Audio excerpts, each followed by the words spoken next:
Welcome everybody. My name is Chef Kyle. I'm here at Fabulous Food to show you a couple recipes to do with chicken. We're going to break one chicken completely down into legs and breasts and wings. The other one we're going to spatchcock, which I'll explain a little bit later as we go along. So let's have some fun. So the first thing we want to do is, if you have them, I love to use gloves. I know right now gloves are a little hard to come by. All right, so I got my gloves on. I got my two birds. First thing I'm going to show you is how to break down a whole bird.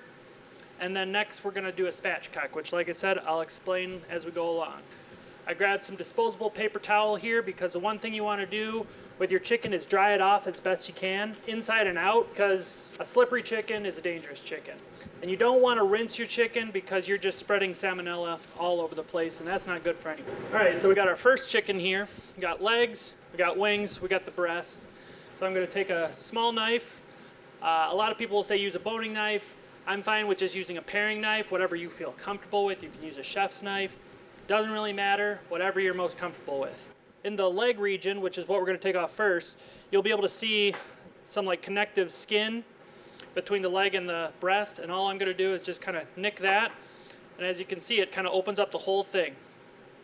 Next, I'm going to take it and I'm going to pop it out of its joint. So I'm going to try to show you that you heard that little pop and you see that bone coming out. That means you're all set to go. Now on chicken legs, there's something called the oyster, which if I kind of hold it together, you see these two little jewel pieces. Those are like the best piece of the chicken. So you want to be real careful and pull as much of that meat out as you can. And then, because we popped the joint out, it should be a smooth sailing all the way done. And that is one whole leg. That's your thigh and your drumstick. So now we're going to go to the other side. We're going to find that spot, make that incision, and then we're going to pull. We're going to pop that joint. You hear the pop, you know you're there. And we're going to get that little piece of flavor. And then really all we're trying to do is let the knife do the work. So knife and gravity. So you saw me kind of like pulling the chicken as I pulled it off. That's just to allow the knife to do all the work. There's our second leg.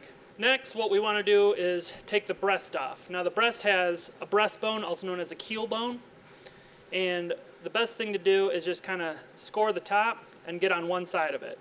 So once I'm on one side, you can kind of feel it with your hand. You could actually do most of this with your hand if you wanted to. So I'll do that on one side. You might need your knife just to get a little bit, but you can separate most of it without a knife.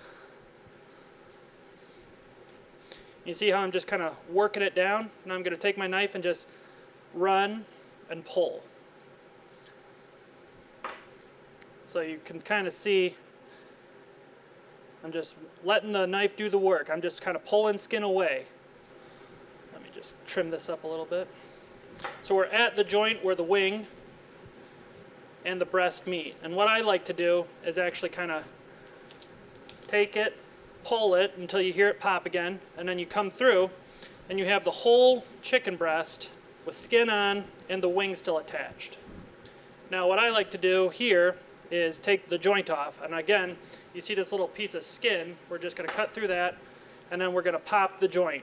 You know, popping the joints is the way to go with breaking down chicken. It makes it real easy, because then once the joint is popped, you just throw that. This little piece of wing you could use, but I'm going to put it in our stock pile, which is right over here, which I'll show you in a little bit. So right now, what I'm taking off is known as the chicken tender, which I'm sure a lot of you guys know is delicious. It lays on the inside of the chicken breast like this, right against the bones. It's kind of like the tenderloin. So that's that, and then what we have now, because we took the bottom part of the wing off, it's called an airline breast, which I'm just going to leave like this for right now. We'll come back and do a little bit more with that. Coming back to the bird, and again, I'm just going to kind of work my way down that bone. Again, I'm trying to let the knife do as much of the work as I can. And the biggest takeaway with butchery is you want to have as little work on your end. So I'm constantly moving the bird to get the best angle. And I'm making real small, short passes, because what I want to do is follow its rib cage, get all that meat off that I can. So again, we're working our way. And when we're kind of where we want to be, I'm going to take that bone and I'm going to snap it, just like that. Cut it off. And now we're left with a carcass, which I'm going to put in the stockpile because that's going to make good stock. All right, same thing like before. We got that little access of skin. And you can really see when I pop it, you see the two joints, the ball joint and the socket joint. That's right where you want to cut. So you just bring your knife through, real simple. In the stockpile, you can flip this over. Here's where that tender lives. So we can just take that out. And that's our broken down chicken. Pretty simple. Next bird we're going to do is called a spatchcock chicken, which spatchcock, really all we're doing is we're going to do two things. We're going to take out the spine, and then we're going to make a small incision on the keel bone in order to flatten the bird completely. Now a lot of people will do tons of different things for that. I find just a pair of shears works best. So what you want to do is find your spine and kind of just go on one side of it and just kind of work your way up there. And yes, you are cutting through bone, so it will make noise.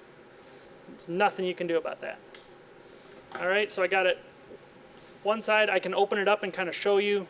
This is the spine here. So what we're going to do is come on the other side, do the same thing.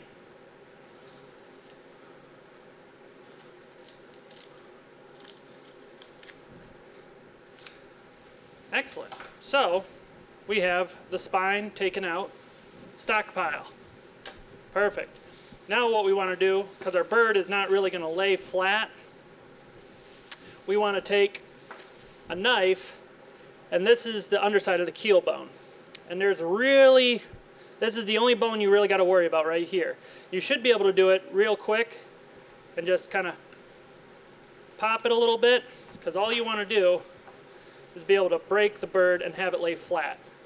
And this, bend the wings back, is your spatchcock chicken. You see how flat it's laying? This will help even cooking. You can do this with a turkey, you can do it with duck, you can do it with a goose, any sort of bird, the same thing. I'm going to set this right here. I'm going to take a break, clean up, we'll come back and we'll start making some recipes. Alright, so we're back. I kind of cleaned up a little bit. These are our trimmings from our birds that we're going to make stock with. You can do many different things. You can roast your bones, which I highly recommend if you have the time, because that'll just give you a much deeper flavor of stock, a much richer color, all around greatness. But I'm just going to show you a quick, basic, dirty method, which is pretty much putting everything in a pot and going. So we got our carcasses, we got our spine, and we got all our little wing joints. So we're going to put all those in the bottom. Next we got vegetables. Feel free, not do much with them. I got the skins on the onions, that'll help with color. I got carrots and celery, and I got some parsley stems. So we're just going to dump all that in the pot, kind of throw it around a little bit. So we're taking the stock bones over to the stove. We added water to it as opposed to just pouring water on top so that it doesn't splash all over the place. You can control the pour. And then I'm putting it on medium heat because you don't want it to be boiling over. You want it to just kind of like, we call it a plop boil, where you got a bubble every now and then coming up to the surface, and you let that go an hour-ish. And the amount of water doesn't really matter too much. I like to make sure everything's covered nicely, because what we can do always is take everything out, we can cook it down to a consistency that we want to play with. So, real simple. Alright, so now we're going to do the spatchcock chicken. This is kind of a one-pot, one-pan meal. I have this large saute pan, but please use a roasting pan, use a Dutch oven, whatever you got. So we're basically going to get it started. What I have here are onions, celery, carrots, root vegetables. This is kind of a kitchen sink, if you will. So great for this time. Anything you got, throw it in. So we're going to add those. I got some like baby redskins. We're going to add those as well. Next, I'm just going to put some oil on. Get that tossed around a little bit. I'm going to add some kosher salt. Some fresh ground pepper. I like to add a little bit of chili flake because I like a little bit of heat. But again, this is kind of up to you. It's a choose your own adventure. I got some dried thyme here because I think that'll add some nice qualities to it. And then I got a lemon. So what I'm gonna do is I'm gonna zest some of the lemon in there. One trick with zesting that I know a lot of people probably don't think about is you wanna go one direction. You wanna go just the direction of the blades, because if you go back and forth, what you're doing is you're pushing the blades down and just making them dull. So you gotta buy a zester quicker than you really need to. So like I said, I'm just gonna zest a little bit of the lemon, add it in there, probably half the lemon, no problem. Then after that, I'm gonna take the tops and the bottom of that lemon, squeeze them, and then I'm actually just gonna add that in. I'm cool with that. I'm just gonna take my hands and kind of toss everything around, make it all happy. It smells really great. That lemon gives it a real fresh quality. I'm gonna just put it right in the pan. Spread it out, kind of make an even layer, you know, kind of distribute everything around so you got kind of a nice mix and match of items. The next comes the chicken. So we're gonna take our spatchcock chicken. First thing I'm going to do is I'm going to lay it this way, because what I want to do is season it. So again, a little bit of oil, some salt. And when you're adding salt, I like to add it from above, because if you go really close, you're just going to clump it. But if you go high above, you can kind of see it'll sprinkle and it'll kind of even out as you do it. Same thing with the pepper. You know, we're just trying to coat the bird. When we got that, I'm gonna just throw on one more glove here just to do a quick flip. Again, you don't have to do a glove, you can just use your bare hands, and please wash your hands afterwards. And this is where it's important to just kind of position your bird, you know, kind of have everything ready to go. I think that looks great. So again, a little oil on top, some salt. I like salt. Fair amount of pepper, just again working our way across the bird. And I'm going to come back to this and I'm going to take that zester again and I'm just going to kind of zest on the rest of that lemon. Just kind of tap that around. All right, and this is basically it. This is all we're doing. We're going to throw this in probably a 400, 425 degree oven. And all we're doing is cooking it right now until the bird registers around 160 degrees. 165 is completely cooked, but we're going with 160 because then we'll take the bird out, have some carryover cooking, and then we'll look at the vegetables, and if we need to throw them back in to get them a little roasty, we can do that. So we're going to the oven right now. So we got our bird ready to go in. I'm gonna put it in this oven. Just setting it in, closing the door, and I'll set a timer. I'll probably do half an hour timer, spinning around, just see how it's looking. It should go 45 to an hour. It might take a little longer. You know, I don't want to guarantee anything, but like I said, the internal temperature of 160 in the thickest part of the bird. So check the breasts and check the thighs. All right, so I got a Dutch oven here on a burner. I'm gonna go on high heat just to get it warmed up. What we're gonna do is make coq au vin. It's a classic French dish. But I don't want that to intimidate anyone. It's kind of it's a wonderful braised dish. And all you're doing is we're taking the legs of chicken.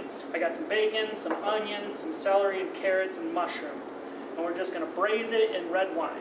And that is it in its basics. You can add anything you want. If you don't want bacon, don't put bacon in it. If you don't want mushrooms, don't put mushrooms in it. This is just kind of a more classic approach to it. So I got our bacon. I'm going to add that into our Dutch oven. I might add a little bit of oil to help it along. And all we're doing is rendering out this bacon. And don't worry about it getting too dark in this pan. We want it like that. I'm going to turn the heat down to like medium because that's called fond. And that is just pure, delicious flavor. We'll pick that up once we add our liquid into the pan. Now we're taking the bacon out. Just setting it to the side, but in the pot we're left with a fair amount of oil and fat, which is great. That's what we want, because next we're going to season and sear the birds. Alright, so on our chicken thighs here, our legs, I'm going to just salt and pepper them. That's it, nothing else. I'm going to take a tong. I'm going to lay them skin side down into the pan. Now it should make a fairly good sizzle. And that's kind of what we want. Don't be afraid of it. Don't be afraid of heat. You want heat. When you hear that sizzle, that means things are working. You can do this with more than just these 2 legs. This is just what we have right now, so I just wanted to kind of show you guys. But browning is key. Browning is flavor. That's exactly what you want in this method. So we're starting to get a nice colorization on it, nice caramelization. That's what we want. I'm just going to let them keep going for a little bit. No rush. You know, don't play with them too much. You just want them to kind of soak up and get flavorful. While you're doing that, other things you can do. I bought pearl onions, frozen pearl onions. I'm totally fine with using those as opposed to peeling them. But if you don't have pearl onions, you can just use regular onions. I also got some celery and carrot that I cut up, and then I took some cremini mushrooms and I just quartered them. You can do whatever you want. You can cut slices. You can use a different mushroom if you got it. Again, this is kind of, you know, do whatever you want. Make it your own. Then our next step will be, we're going to take the chicken out. We're going to start sauteing our vegetables and our mushrooms as well. So I'm taking the chicken out, just putting it on a little platter, but you can see real nice color on there. So next I'm going to take some of our mushrooms. I'm just going to kind of fill in the bottom of the pan because you don't want to overcrowd too much. Just kind of tossing them around in the oil, making sure they all get coated. And these guys are going to soak up a lot of that fat that's left. So whatever you had left over, you can already see it's kind of getting soaked up by this mushroom. That's good. So once you kind of get them tossed around and coated, then you want to kind of just let them sit for a little bit. And what I'm going to do is I'm going to season a little bit, a little salt, a little pepper. I'm going to add some of that thyme in there. Just a little pinch, and a little pinch of the chili flake. We're starting to build flavor now. So we got the bacon, the chicken, the fat from the bacon and the chicken, a little bit of olive oil if you need to. If it looks like it's getting real dry in there, squeeze a little bit more. So after that, we're going to start cooking our vegetables. Then we're basically putting everything back in the pot. We're throwing it in the oven. That's it. It'll be a 350-degree oven, and we'll do it for about an hour. And that's really all it is.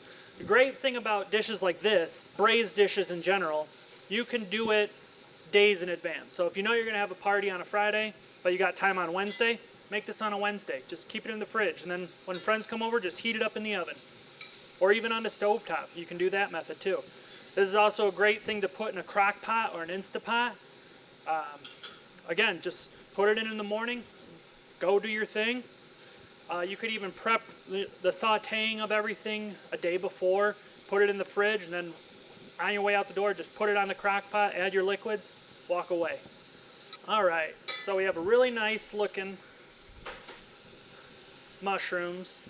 They're starting to pick up some nice caramelization and some nice color. I think what I'm going to do is pull these guys off. I'm just going to add them into our little bacon dish because everything's going to go back together, so I don't really have to worry about it. Alright, cool. I'm going to add a little bit of oil, just, you know, probably a teaspoon, because I'm going to add the onions. These are going to really sputter because being frozen, they carry a lot of water. Then I'm going to add our celery and our carrots.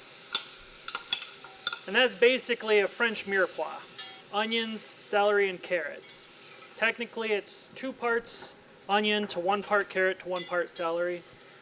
But that's just being technical. So one of the cool things you'll see now that we have something with a lot of water content to it is our pan was really dark and all sticky, and it's starting to kind of pull away, and you can kind of see me dragging lines in here, and all that flavor you can see is getting put on the onions, on the celery, on the carrot. And once we think they're, you know, absorbed enough goodness, what I'm going to start doing, and once this is hot enough, I'm going to take some red wine. I just got a Bordeaux here, but you can use any red wine, box wine, whatever you got laying around. It'll work. And I'm just going to add a little bit, and what that's going to do is really eat away at all that fond, as we call it, at the bottom of the pot. So now it looks like a fairly clean pot in here. You can see all the crusty goodness from the bacon and the chicken is gone. And where is it? It's all in the vegetables now. So we're really gonna have a flavorful sauce. So at this point, I think we're safe. I'm gonna add the mushrooms and bacon back in. And they had some accumulated juices, and please mix that all in. That'll be delicious flavor. Next, we're gonna add our chickens, and we're gonna kind of like move them around, kind of bury them, put some veggies on top of them.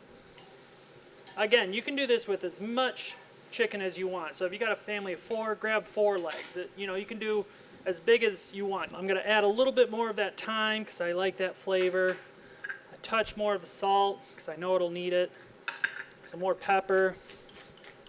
And now I'm gonna add the red wine till it's like halfway up the chicken. And then what I'm gonna do is take our strained chicken stock. So I'm just gonna add a little bit of that in there too.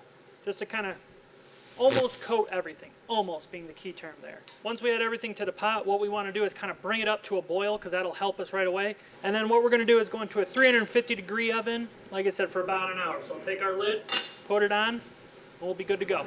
All right, so now I'm going to put this guy into this 350-degree oven for about an hour. All right, we're going to check that spatchcock chicken now that we're over here. Looking good, smelling good. All right, so we're gonna stick it into the thickest part of the breast and kind of get a reading there. We're at about 106 degrees. And then we're gonna stick it into the thickest part of the thigh. Try to get a reading there. So right there, we're about 129. So we still got a ways to go, but no problem. It's looking great, doing exactly what we want it to do. Back in the oven. All right, so we're gonna move on while everything's cooking in the oven. We got our breasts, and these are, like I said, they're called airline chicken breasts because they still have this first little point of your wing on. But what I'm gonna do for our next recipes is actually take that off. And again, all I'm gonna do is just kind of I'm pulling away and letting the knife do the work. And I'm actually gonna take the skin off because we won't need the skin. I'm pulling the skin off just with my hands because it's easy to do. All right, so here we're left with our 2 chicken breasts. Now what I want to do for these recipes, because obviously this is a pretty large portion of meat per person, I'm going to cut basically cutlets out of it. So all I'm going to do is take my knife, and I'm holding my hand very much, it's almost like I'm trying to splay my fingers up as much as possible. And all I'm going to do here is just kind of cut little pieces. I'm going to do that all down. Get one more, and then we're done. And the goal, which is a hard goal to reach, is to try to get them as much of the same cut as you can. So we're not looking too bad there. I'm going to use these tenders too. All I'm going to do with those is kind of just cut them in half on a bias. And the rest of this can go into our stock if we wanted to. Alright, so we got our cutlets, and what I'm going to do is I'm going to flour dredge them all. And all this is just some all-purpose flour, salt, and pepper. You can add other items if you want, like I might add a little bit of thyme because, as you've seen in this video, I like thyme. And all I'm doing is just kind of mixing it around. So the key with dredging is you want to have a wet hand and a dry hand.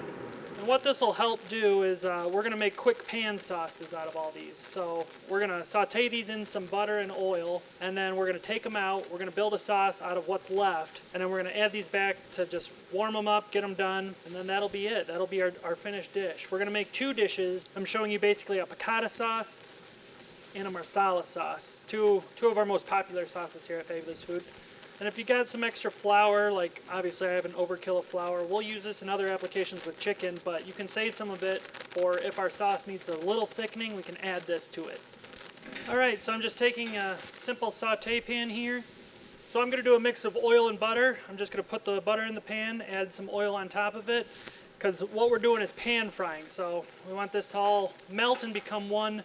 You can use other fats if you want. If you're a fan of like on your stock, if you got a lot of fat left over when you chill it, you can use that. That is schmaltz. That is delicious. That is one of my favorite things to cook in. So we got the butter melted nicely, interacting with the oil, and you can see it starting to we want it to froth a little bit. That's how we know we're kind of in a good realm of sauteing. So like I said, I'm just going to start adding these pieces, and what I want to do is as I add them, I kind of want to swirl them around the plate. Don't just flop them in, because then it's going to sputter and you're not going to like it.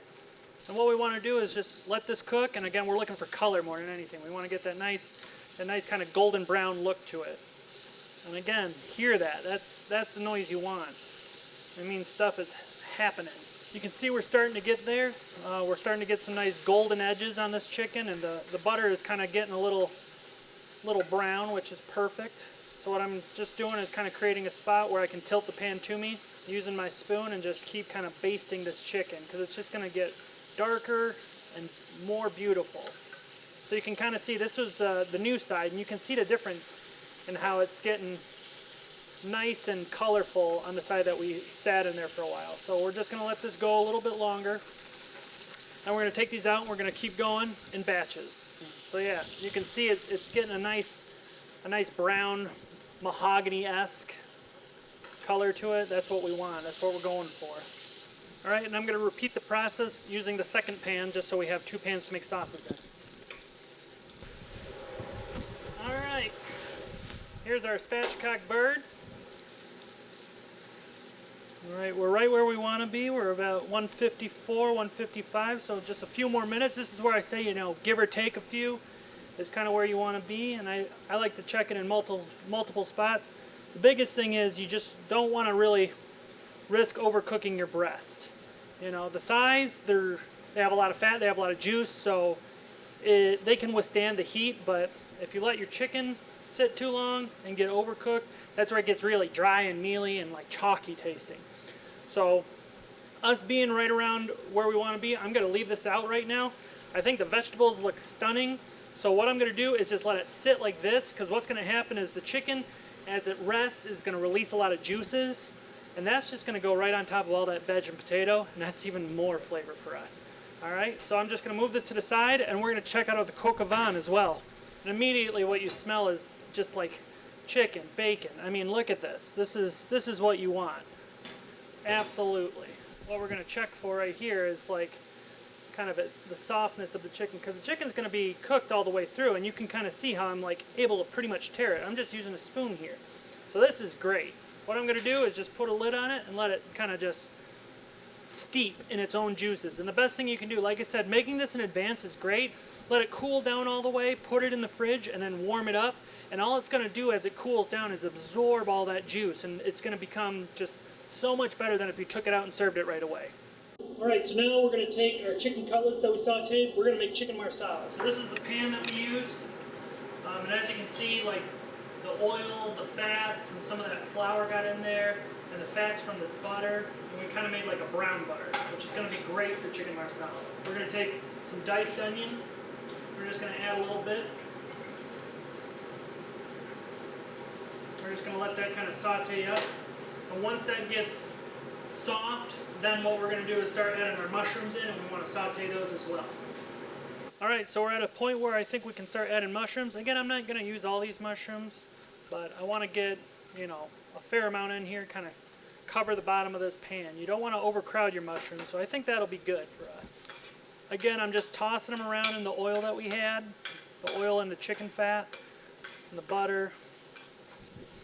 Again, if it's looking dry, we can just take some butter or oil, whichever you prefer, and we can add it in. I'm just going to add a little bit of butter. Great thing about this is we're going to build this sauce all in this pan, so at this point, really nothing's coming out, just things are going to be added in. It's going to be really delicious. Spread them out in an even layer and just kind of let them go for a second. The wine that we're going to be using is a Marsala wine. A lot of people like to use a dry Marsala. We tend to use the sweet one just because it really has it works well with the mushrooms and with the chicken. So that's the wine we're going to be using today, and then we're going to be using our chicken stock that we made. So all is well there. I'm also going to be adding at this point a little pinch of thyme, some salt. I'm going to turn our heat down a little bit. And then I'm going to grab the flour that we had before, and I'm just going to add a little bit, just kind of coat, let that get worked in. Alright, now we're going to be adding our wine. The big thing to do when you're adding alcohol to any pan is I take it off the heat, I add our liquid, swirl it around, and then you can always flame it or you can use a stick lighter. But either way, you want to add the alcohol off the pan because you run the risk of actually having the alcohol, the fire jump up into the bottle and exploding. So again, we're using this wine as a deglaze tool, so I'm going to be adding a good amount of it. And now that it's on, I feel, there we go. And see, you got a nice little flame going.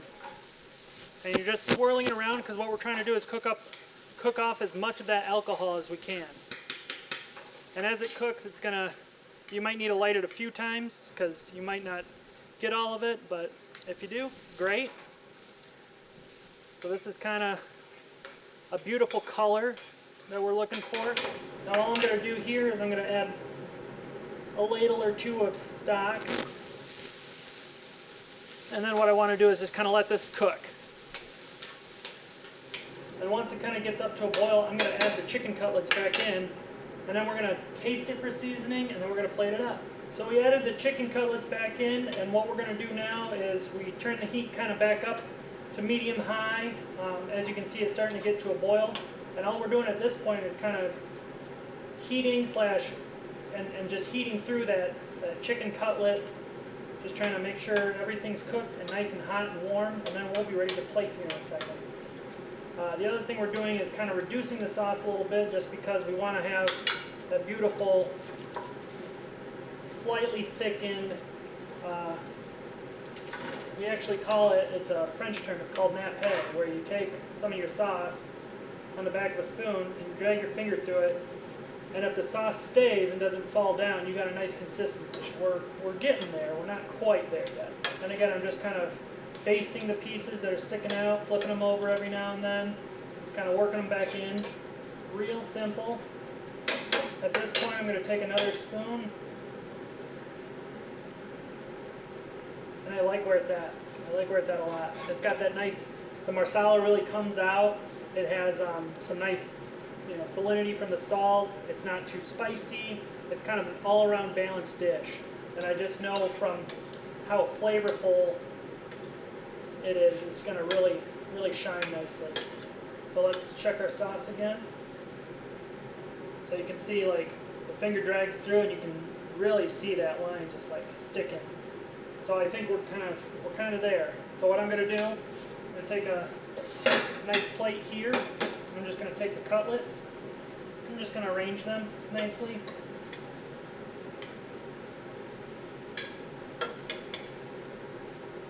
And then lastly, I'm going to take our sauce. I'm just going to kind of spoon the mushrooms over it.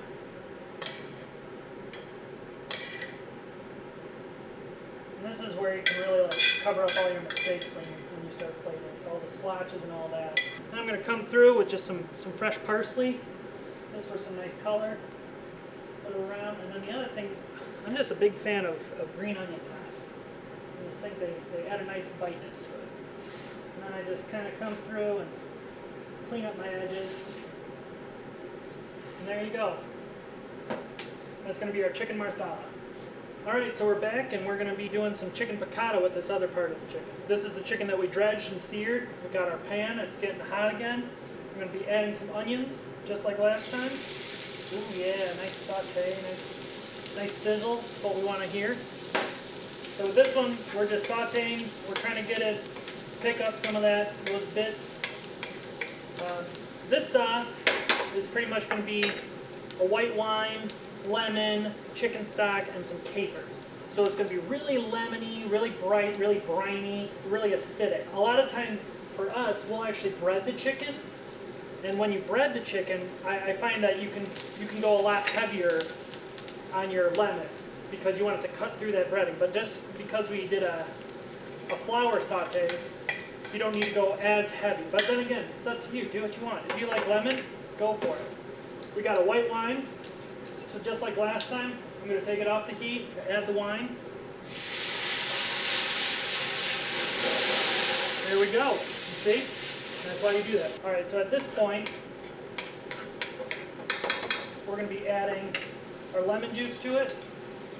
Again, you can add as little or as much you want. This is from the lemon that we chopped up earlier, so I'm adding like half of the lemon. just for right now, just because I want to get a base. And then what I'm going to add now is a couple ladles of chicken stock. We're going to be throwing in some caper berries. And this is where a brininess comes through. So we won't necessarily need a whole lot of salt in this dish, but we might need to add some pepper, some other things. But what I'm going to do now is similar to last time. I'm going to add our chicken cutlets back in, get those starting to warm up. This is a beautiful dish to serve on top of, you could go pasta, you could go potatoes, pretty much whatever you want. Rice is a great option. And so, yeah, we're just going to let these guys sit. We're going to kind of move it around every now and then. I'll probably grab a spoon here once it gets going. I'm going to taste it for any seasonings. So it's really lemony, really bright. I'm going to definitely add a couple grinds of pepper. And I think I'm actually going to add a little bit of salt. Because you got to think you're reducing this liquid, and so all that's cooking out of it is water.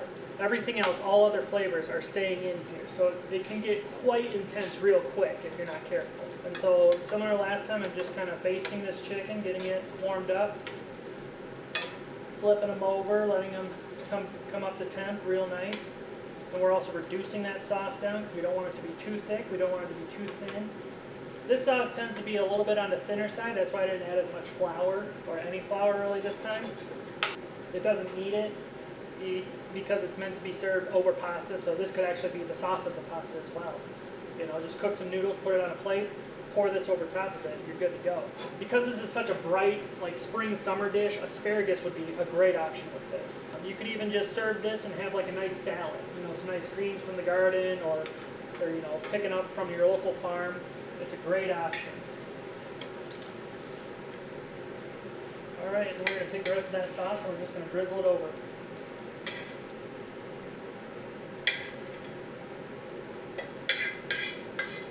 Again, I'm going to top it with some fresh parsley to really boost some color in there, and some of the scallion greens as well, because I think they'll just pop it nicely.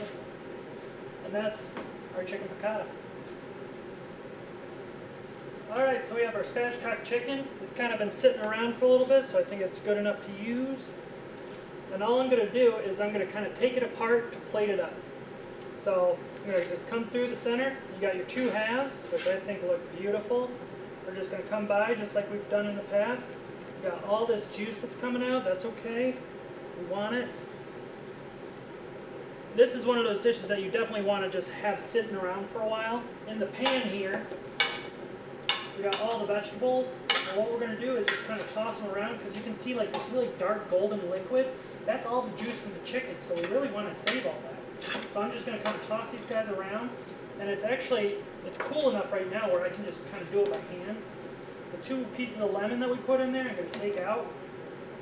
I'm going to bring our plate over here, so it's an easy transfer. We're going to be serving this up kind of family style, so all the vegetables, potatoes, everything, all together. And what I'm going to do before I even add the chicken, I'm going to just throw on some garnishes. Fresh parsley, I want to just kind of highlight, real beautiful, real green. We've got those scallion tops, again, just something to use. It's always good to kind of sprinkle a little salt there at the end. Right, so now, what I'm going to do, I'm just going to serve the chicken pieces on it. I'm going to bring that over here. Got the chicken. So it looks kind of nice. And then we got that sauce that I was telling you about. And what I want to do is just kind of come by with our spoon and kind of just touch it over all parts of the burger. And that's going to just soak again down into. That just looks really good. And that's our spatchcock chicken. So it's really nice, and that sauce really shines on there and really glistens. Yeah, it's just going to look really nice to serve that way. All right, and for our final dish, we have the coq au vin, which has been out of the oven for a little bit. And as you can see, it is just gorgeous. So all I'm really going to do with this is I'm going to take out the two legs. Just set them off to the side here for a second. And a lot of times what you would want to do is separate these out, take all the veggies out, and then I would reduce this sauce down till it's like really nice and thick. But what I'm going to just show you now is a basic plating of it, and then we'll just go from there. So these 2 chickens, I'm just going to kind of set up on the plate. I'm going to strain off some of these mushrooms and pearl onions and really have them accentuate. You got the pop of green that we're going to be adding. You got the carrots coming in. And this is one of those dishes where I honestly think like mashed potatoes, something real hearty, even roasted potatoes, so you could have them in the oven while the chicken's cooking. This is just a nice hearty dish, and it's a great dish that you can make in advance so that you and your family can enjoy it right away. And then what I'm going to do is just take a little spoon of the sauce and really coat everything. Again, top it with our fresh herbs, scallions. I'm going to do just a little pinch of salt. Just grate it on there. Wipe up my edge. That's our coq au vin.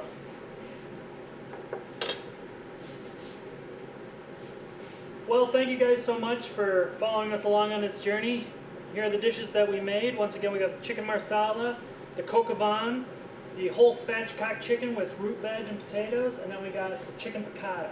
If you need any help, we're going to have the recipes posted. You know, watch this video. If you got questions, please leave them in the comments. We're totally here to help. If you'd like to see other videos or suggestions, I would highly recommend, again, put them in the comments. We'd love to do more videos for you. And just let us know what you want, and please post pictures on social media with the hashtag FabFoodCookAlong, and we'll see you next time. Thank you guys so much.